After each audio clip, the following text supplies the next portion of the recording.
Hello everyone, I welcome to all of in this video. So guys, इस video में हमारा set number 2 practice set number जो 2 है, general knowledge with special reference to J and K UT के regarding यहाँ पे questions आपको पूछे जाएंगे। इंडिया के रिगार्डिंग होंगे, आपके जीएनके के रिगार्डिंग क्वेश्चन यहाँ पे पूछे जाएंगे आपसे, और 20 टोटल क्वेश्चन है। तो लेक्चर नंबर ये 2 है। मैं आपको बता दूं कि इससे पहले भी हमारे लेक्चर्स ऑलरेडी अपलोडेड है डिस्क्रिप्शन बॉक्स में। आपको अगर आप जेकेपी की तैयारी कर रहे हो, जेकेपी कांस्टेबल की तैयारी कर रहे हो, तभी भी आपको ये अपनी प्लेलिस्ट मिल जाएगी जीके की। अगर वुमेन सुपरवाइजर के रिगार्डिंग अगर आप बच्चे तैयारी कर रहे हो, तभी भी आपको एक प्लेलिस्ट मिल जाएगा, उस पर विजिट करके देख लो। तो आपको वुमेन सुपरवाइजर वाला जो कोर्स है वो एक ही प्लेलिस्ट में मैंने रख दिया है, जिसमें जितने भी आपके लेक्चर्स मॉक टेस्ट होंगे वो आपको सारे प्रैक्टिस क्वेश्चन सेट या मॉक टेस्ट जो होंगे वो आपको एक ही प्लेलिस्ट में मिल जाएंगे। तो उसमें आपको सिर्फ थंबनेल को पढ़ना है, तो टाइटल भी पढ़ लेना वीडियो का, तो कौन से सब्जेक्ट का ये वीडियो है, ठीक है। तो आज के इस वीडियो में काफ़ी ज़्यादा इंटरेस्टिंग होने वाला है, general knowledge with special reference to JNK UT. और ये फर्स्ट क्वेश्चन आपकी स्क्रीन पर है कि which channel separate the Lakshadweep from the Maldives. और इसका आंसर आपने कहाँ पे बताना होता है, कमेंट बॉक्स में बताना होता है। तो जल्दी से सभी बच्चे जाओ कमेंट बॉक्स में इसको लिखो कि इसका आंसर क्या होगा, जल्दी से बताओ। वेरी इंटरेस्टिंग, ठीक है। अगर आप इस चैनल पे नए हो तो चैनल को ज़रूर सब्सक्राइब ज़रूर कर लेना। और रीजनिंग जो है जेकेपी कांस्टेबल की वो रनिंग में है अभी, तो डिस्क्रिप्शन बॉक्स में आपको जेकेपी कांस्टेबल का भी रीजनिंग का प्लेलिस्ट का लिंक मिल जाएगा। So first question is on your screen. Which was the first princely state to accept the merger to the Indian Union? कौन सी फर्स्ट प्रिंसली स्टेट थी जिसने एक्सेप्ट करा था merger to the Indian union? देखो, जैसे कि 1947 में बताया जाता है हमारा देश क्या हुआ, आज़ाद हुआ। 1947 में हमारा देश जो आज़ाद हुआ, तो उसके बाद क्या हुआ कि कुछ ऐसी प्रिंसली स्टेट थी, बहुत ही ज़्यादा, मैं आपको बता दूं कि 540 प्लस थी। 545 थी, आई थिंक 44 थी, ये तो मुझे एग्जैक्टली याद नहीं है। बट इतनी ऐसी प्रिंसली स्टेट थी जिन्होंने ज्वाइन नहीं करा था। तो ये आपसे पूछा जा रहा है कि फर्स्ट प्रिंसली स्टेट कौन सी थी जिसने एक्सेप्ट करा merger to the Indian union के साथ, वो ऐड करी। जैसे कि हमारी जेएनके भी उसमें से थी। जेएनके कैसे ऐड हुई है इंडिया यूनियन के साथ, अगर मैं बात करूं तो आपको पता है कि 26 अक्टूबर 1947 को एक इंस्ट्रूमेंट सेशन जो साइन किया गया था महाराजा हरी सिंह द्वारा। तो उसके अकॉर्डिंग आप देखते हैं कि जो जेएनके था वो पार्ट बन गया किसका, इंडिया का बन गया। रीज़न क्या था इसके पीछे का, वो जब आप जेएनके की हिस्ट्री पढ़ते हो तब उसमें पता चलता है, ठीक है। सो यहाँ पे है कि वो सबसे पहली जो थी वो थी भावनगर, तो जो कि गुजरात में लाई करती है, ठीक है। तो गुजरात में लाई करती है। नेक्स्ट क्वेश्चन देखो। नेक्स्ट क्वेश्चन भी काफ़ी ज़्यादा इंपॉर्टेंट है, जल्दी से देखना इस क्वेश्चन को भी।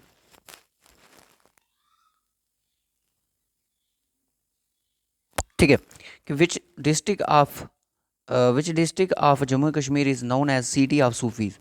अब यहाँ पे बहुत सारे बच्चे कंफ्यूज हो जाते हैं इस पे। एक तो सिटी ऑफ सूफी है, एक है city of Sufi and Sant, Sufi and sense वाली। अब सूफीज की अगर बात की जाए तो वो है कठुआ। अगर सूफी संत की बात की जाए तो वो कौन सी है, पुंछ है। कौन सी है, वो है पुंछ डिस्ट्रिक्ट है। तो पुंछ भी याद रखना। सिटी ऑफ सूफी अगर पूछा जाएगा तो कठुआ है। सिटी अगर सूफी एंड, ठीक है, इससे क्लियर हो गया कि which district of Jammu and Kashmir is known as city of Sufis. City of Sufis की बात की जाएगा तो आप कठुआ मार्क करके आओगे। अगर सिटी ऑफ सूफीज संत की बात की जाएगी तो आपको पुंछ डिस्ट्रिक्ट भी वहाँ पे ज़रूर दिखेगा। तो पुंछ ही राइट आंसर होगा उसका। नेक्स्ट क्वेश्चन देखो कि which one of the following options are wrong according to Kashmir. अगर हम कश्मीर की बात करें, यहाँ पे कौन सा ऐसा जो ऑप्शन है वो बिल्कुल गलत दिया गया। पैराडाइज ऑन अर्थ पे बोला जाता है, बिल्कुल बोला जाता है।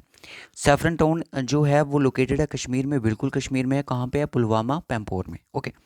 शिकारा राइड अवेलेबल देयर, कि कश्मीर में हमें शिकारा राइड मिलती है, बिल्कुल मिलती है। श्रीनगर डिस्ट्रिक्ट डल लेक की अगर हम बात करें तो वहाँ पे हमें शिकारा राइड अवेलेबल है। चिनाब रिवर जो है लाइज करती है क्या यहाँ पे, तो बिल्कुल नहीं करती है। तो ऑप्शन डी यहाँ पे सही हो जाएगा, जो कि इस क्वेश्चन के अकॉर्डिंग यहाँ पे इसका सही आंसर है। चिनाब रिवर जो है कश्मीर में नहीं लाई करती है, okay. Next question, Tawi festival अभी रिसेंटली ये करंट में है, मैं आपको बता दूं करंट अफेयर का question. Tawi festival celebrate in Jammu division in dash month. Tawi festival अगर आप इससे वाकिफ रहोगे, तावी जो है वो कहाँ पे है, जिसको सूर्यपुत्री रिवर भी बोला जाता है, तो जम्मू में है। और उसके बाद यहाँ पे आता है कि कौन से मंथ में इसकी सेलिब्रेशन की गई, तो आपका 1 मार्च से लेके 3 मार्च तक इसकी सेलिब्रेशन हुई है, ठीक है। तो फेस्टिवल के रिगार्डिंग जो करंट में रहते हैं उनसे भी क्वेश्चन पूछ लिए जाते हैं। In which month saffron festival celebrates in Kashmir division, Kashmir division में सैफरन फेस्टिवल कहाँ पे, पैम्पोर टाउन में। और पैम्पोर जो टाउन है कहाँ पे है, पुलवामा में है। इसको नोट कर लेना, जो बच्चे फ्रेशर हैं वो इसको नोट कर लेना। पैम्पोर टाउन जिसको सैफरन टाउन बोला है, बड़ी बार एग्जाम में क्वेश्चन पूछा जाता है, स्टॉक एक्सचेंज में भी क्वेश्चन पूछा गया था। तो इसका आंसर क्या होगा, अप्रैल होगा, अक्टूबर होगा, अगस्त होगा, मार्च होगा। यस, अक्टूबर और नवंबर मंथ इसमें इंक्लूड होता है, तो ऑप्शन मुझे अक्टूबर दिख रहा है, मैं अक्टूबर ही यहाँ पे मार्क करूँगा। नेक्स्ट क्वेश्चन कि which river is known as Vitasta in Sanskrit, Sanskrit की अगर लैंग्वेज की बात करी जाए तो बटिस्टा जो रिवर है वो कौन सी है, बटिस्टा संस्कृत में किस नाम से मशहूर है, चेनाब रिवर है, झीलम है, राबी है, गंगा है, विच वन।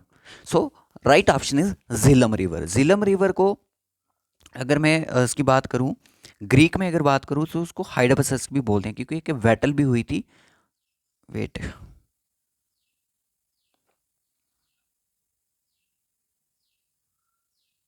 ठीक है, वटिस्टा किसको बोलते हैं, झीलम रिवर को। और झीलम को ग्रीक में क्या बोलते हैं, ग्रीक में हाइडपसस बोलते हैं, पता है, हाइडपसस, इसको देख लेना। हाइडपसस किस रिवर को बोला जाता है ग्रीक में, झीलम को। तो मैचिंग द कॉलम में ये क्वेश्चन बन सकता है। Which of the following rivers does not exist in India, इनमें से कौन सी ऐसी जो रिवर है इंडिया में एग्जिस्ट नहीं करती है, इंडिया में आपको देखने को मिलेगी ही नहीं।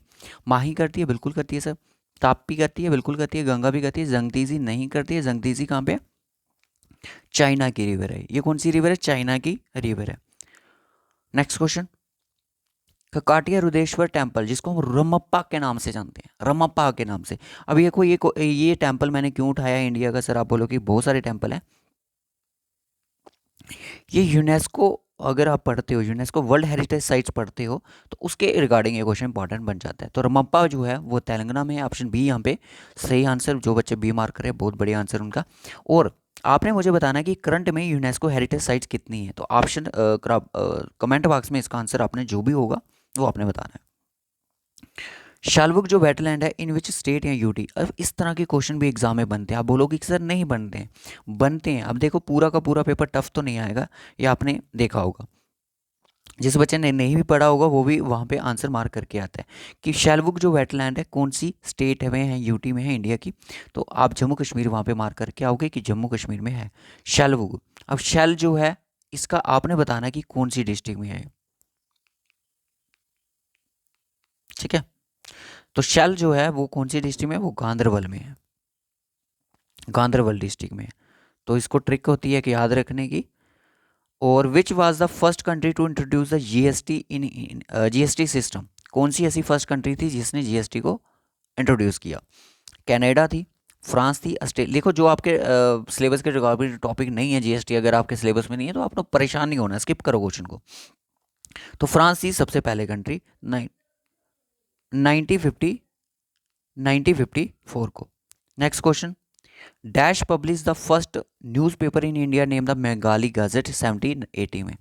बंगाली गैजेट नाम का एक न्यूज़पेपर आया था फर्स्ट इंडिया में 1780 को, ओके। तो उसको पब्लिश करने वाले कौन थे, रविंद्रनाथ टैगोर थे, चित्तरंजन दास जी थे, जेम्स अगस्टस हिकी थे, या फिर जॉन वुडवर्न थे। So right option is James Augustus Hicky. Important question है, एग्जाम में बन सकते हैं क्योंकि फर्स्ट ऑफ इंडिया, फर्स्ट अभी आपको क्वेश्चन फाइनेंस का सब इंस्पेक्टर वालों के लिए भी है।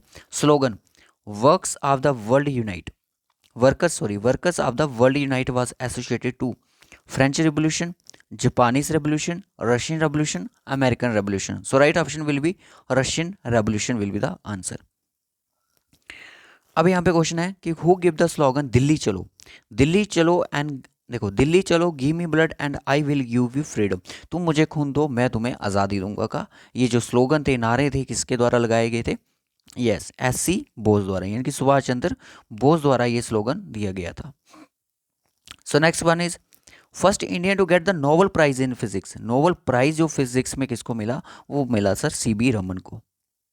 किसको मिला, सीबी रमन। और सबसे, इसको अगर हटा दूं, first Indian to get the Nobel prize वो कौन था, उसको आपने कमेंट बॉक्स में बताना है। First British to visit India, कौन से ऐसे फर्स्ट ब्रिटिश थे जो कि इंडिया में फर्स्ट टाइम विजिट किए गए थे, हिक्सिन फैक्सियन, थॉमस रॉय, डॉक्टर नगेंद्र सिंह और ह्यून सिंह। वो ब्रिटिश की बात कर रहा है, अब इंडिया का पर्सन लेके बैठ गए यहाँ पे। ह्यूंग त्सिन एक चाइनीज ट्रेवलर था, ये नहीं आएगा। So Thomas Roy will be the answer, option B. Next question, which one of the following is considered as one of the oldest surviving city in the world. देखो एग्जाम में क्या होता है, तीन तरह के क्वेश्चन आते हैं। एग्जाम में क्या होता है कि तीन तरह के क्वेश्चन आते हैं, इजी होते हैं, मॉडरेट भी होते हैं, और कुछ क्वेश्चन डिफिकल्ट भी होते हैं अपने आप में। ठीक है, डिफिकल्ट भी होते हैं। इन चीज़ों को याद रखना, तीन तरह के क्वेश्चन बनते हैं, सर ने बताया था, इजी होते हैं, मॉडरेट होते हैं, डिफिकल्ट होते हैं। और ये इजी, मॉडरेट, डिफिकल्ट हमें कब लगते हैं, हमारी प्रिपरेशन पे अकॉर्डिंग लगते हैं। कुछ बच्चे होंगे जिनको ये क्वेश्चन ईजी लग रहा होगा, कुछ बच्चे होंगे उनको ये मॉडरेट लगेगा, कुछ बच्चे होंगे उनको इसका आंसर पता ही नहीं होगा क्या होगा। सो राइट ऑप्शन इसका क्या होगा, Varanasi. Varanasi which is considered one of the old surviving cities in the world, Varanasi. उसके बाद आता है कि हिजाला, सेपा हिजाला वाइल्ड लाइफ सेंचुरी जो है वो कहाँ पे लोकेटेड है। ये भी क्वेश्चन भी आपका इजी हो सकता है, डिफिकल्ट हो सकता है, मॉडरेट भी हो सकता है। ठीक है, इनमें से कोई भी हो सकता है, ये आप पे डिपेंड करता है। तो Tripura will be the answer. ठीक है, और transitional zone between the two, देखो पहले वाला जो जीके का जो टेस्ट था वो थोड़ा इजी था, इसमें थोड़े क्वेश्चन हाई लेवल के हैं। Transaction zone between the two district community is noun है। ट्रांजेक्शन जोन जो होता है टू डिस्ट्रिक्ट कम्युनिटी का, उसको हम क्या बोलते हैं, उसको बोलते हैं हम ecotone, ecotone. Next question, what is the primary function of WTO। WTO की फुल फॉर्म होती है वर्ल्ड ट्रेड ऑर्गेनाइजेशन। ठीक है, ये ट्रेड के रिगार्डिंग होता है। इस तरह का क्वेश्चन आई थिंक या स्टॉक में पूछा गया था, या फिर आपका फाइनेंस अकाउंटेंट के एग्जाम में पूछा गया था। ट्रेड के रिगार्डिंग क्वेश्चन था। To promote the global peace नहीं, to regulate the financial market बिल्कुल नहीं करेगा। ये करेगा facilitate international trade and resolve the trade dispute. Trade dispute जितने भी उनको क्या करने की कोशिश करेगा, रिसॉल्व करने की कोशिश करेगा। तो ऑप्शन यहाँ पे सी ही मोस्ट अप्रोप्रिएट है। लास्ट क्वेश्चन आज का हमारा, the confluence of the reverse Bhagirathi and Alaknanda. Bhagirathi और अलकनंदा जब आपस में मिलती हैं तो ये कौन सी रिवर को फॉर्म करती हैं, उस रिवर का नाम आपने मुझे कमेंट बॉक्स में सभी बच्चों ने बताना है। ये भी होमवर्क है, जितने क्वेश्चन मैंने आपको बताए हैं, जो एक सीरियस कैंडिडेट होगा, एग्जाम की तैयारी कर रहा होगा, तो वो इन जितने भी मैंने क्वेश्चन बोले हैं उनके आंसर सभी के कमेंट बॉक्स में ज़रूर बताएगा। सो ये देव प्रयाग पे मिलती हैं। इस प्रयाग को क्या बोलते हैं, देव प्रयाग बोलते हैं। बहुत सारे 5 प्रयाग होते हैं, इनके नाम आपको याद होना चाहिए, पर सबसे ज़्यादा जो मोस्टली एग्जाम में पूछा जाता है वो भागीरथी और अलकनंदा का पूछा जाता है। और यहाँ पे एक रिवर का रीज़न होता है, वो रिवर कहाँ पे है, उसका नाम क्या है। फिलहाल तो मैं अगर बात करूँ तो ये उत्तराखंड में है, उत्तराखंड में ये लाई करते हैं। तो आपने बताना कि कौन सी रिवर यहाँ से ओरिजिन करती है। तो इस वीडियो में मैं इतना ही रखूँगा। देखो जो पेड वाले बच्चे होते हैं, देखो वो क्रिटिसाइज़ करना हो जाते हैं, सर आपने ये क्वेश्चन गलत किया, वो किया, ऐसे किया। कुछ बच्चे होते हैं मैं गालियाँ भी देते हैं, कसम से मैं बोल रहा हूँ। ठीक है, गालियाँ भी देते हैं कमेंट बॉक्स में। मैं चीज़ों को रिमूव कर देता हूँ ताकि बाकी बच्चों पे उसका गंदा इम्पैक्ट पड़ता है, और वो बच्चे कभी सफल नहीं होंगे लाइफ में, जो बच्चे ऐसे टीचर की रिस्पेक्ट नहीं कर सकते। अगर आपको यहाँ से 3 साल से हम पढ़ा रहे हैं तो आपको नहीं पढ़ना, बहुत सारे प्लेटफॉर्म है यूट्यूब पे, आप कहीं पे विजिट करके पढ़ सकते हो, उसमें कोई दिक्कत वाली बात नहीं है। या तो आपने मेरा पेड कोर्स लिया हो तब आप मुझे गाली दो, तब मैं एक्सेप्ट भी कर लूँ। यार अगर हम पे आपको हम आपको मटेरियल प्रोवाइड कर रहे हैं, PDF हम आपको प्रोवाइड कर रहे हैं, फ्री लेक्चर्स प्रोवाइड कर रहे हैं, फिर आपको गाली देने से बजाय तो आप चैनल को अनसब्सक्राइब कर दो। ठीक है, तो ये व्यू से टाक नहीं करनी है। ठीक है, यहाँ पे गंदा लगता है। यहाँ पे आप एक गवर्नमेंट जॉब की तैयारी कर रहे हो, आपको कल से एक ऑफिसर के रैंक पे जाना है, आपको कोई गवर्नमेंट एम्प्लॉय बनना है, आपको एक मैनर्स होने चाहिए, आपको बात करने की तमीज़ होनी चाहिए आपको। तो वो ऐसा नहीं करना है। जो बच्चे पेड वाले हैं वो या तो फिलहाल यहाँ से निकल जाएं, बेटर रहेगा। गाली देने वाले यहाँ से हमें नहीं चाहिए। हाँ, अगर आपको कोई क्वेश्चन लगता है यहाँ पे गलत करवाया गया, उसको आप कमेंट बॉक्स में बताओ, उसको क्यों देखा जाएगा कि इसका आंसर क्या होगा। तो जो आंसर होगा उसको पिन कर दिया जाएगा। तो जो आंसर बच्चा बताएगा, जो मैंने क्वेश्चन रखा था स्टार्टिंग में कि, तो इस क्वेश्चन का आंसर जो भी होगा, इस क्वेश्चन का आंसर जो भी होगा, वो आपने क्या करना है, कमेंट बॉक्स में बताना है कि which channel separate the Lakshadweep from Maldives. जो बच्चा पहले कमेंट करेगा उसको मैं पिन कर दूंगा, उसका आंसर को हम पिन करेंगे। और अगर आपको लगता है इस लेक्चर में कोई क्वेश्चन गलत करवाया गया है, जिसका आंसर मैंने गलत बोला गया है, तो आप कमेंट बॉक्स में जरूर बताइएगा। सो बाय बाय, टेक केयर। इस वीडियो में इतना ही रखेंगे, मिलेंगे आपसे जल्द ही नेक्स्ट वीडियो के साथ। Take care.